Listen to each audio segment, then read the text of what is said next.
বন্ধুরা, আজকে আমি তোমাদের সাথে শেয়ার করছি করলা দিয়ে মিষ্টি চচ্চড়ি। হ্যাঁ বন্ধুরা, করলা দিয়ে মিষ্টি চচ্চড়ি বানানো যায়, কিন্তু দারুণ টেস্টি। তাই তোমাদের সাথে শেয়ার না করে পারছি না। করলাগুলো আলাদা করে কেটে রেখেছিলাম, নুন হলুদ মাখিয়ে রেখেছিলাম। কড়াতে তেল দিয়ে করলাগুলো লো টু হাই ফ্লেমে আমি ভেজে নিচ্ছি, মানে বেশ ভালো মতো করেই ভেজে নিচ্ছি। আমার ভাজা হয়ে গেছে করলাগুলো। এরপর আমি তুলে নিচ্ছি। যে তেলটা বেঁচেছিল সেই তেলটার মধ্যে একটু লম্বা টাইপের ভেন্ডিটা আমি কেটেছিলাম, তো ভেন্ডিটাও ভেজে নিলাম। একটু ভাজার পর কিন্তু আমি নুনটা দিচ্ছি, হলুদটাও তারপরেই দিলাম, তাহলে আরও ভাজাটা ভালো হয়। এরপর আমি কড়াতে তেল দিলাম, কেননা তেল একদম নেই কড়াতে। ভেন্ডিটা অলরেডি তুলে নিয়েছি কড়া থেকে। তারপর কালো বেগুন কিন্তু আমি কেটে রেখেছিলাম নুন হলুদ মাখিয়ে। এবার কালো বেগুনটা দিয়ে দিলাম। আর কালো বেগুন দিলে কি হয় জানো তো, স্বাদটা আরও ভালো হয়, আর বেগুনটা গলে না। তার জন্য কালো বেগুনটাই আমি ইউজ করি।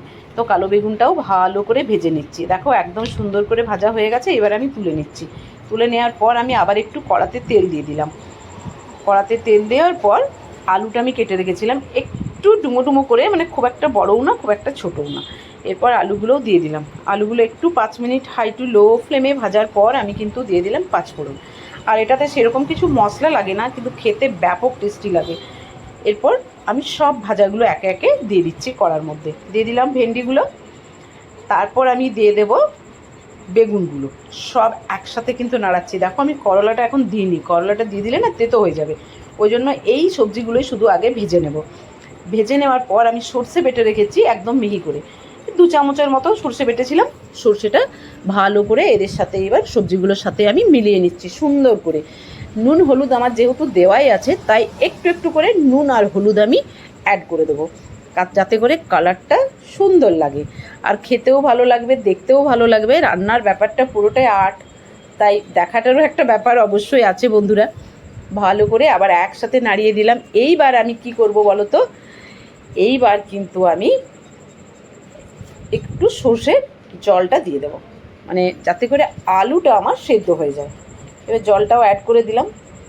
ফুটে উঠেছে বেশ ভালো করে। এইবার আমি বড় চামচের কিন্তু 2 চামচ চিনি দিয়ে দেবো।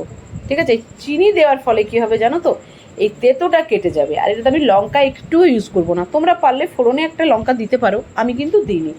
এরপর ঢাকা দিয়ে দিলাম 5 মিনিট। দেখো একদম তেল ছেড়ে গেছে, জল একদম নেই। তারপর আমি করলাটা অ্যাড করে দিলাম। আবার একসাথে ভালো করে নাড়িয়ে চাড়িয়ে নিচ্ছি।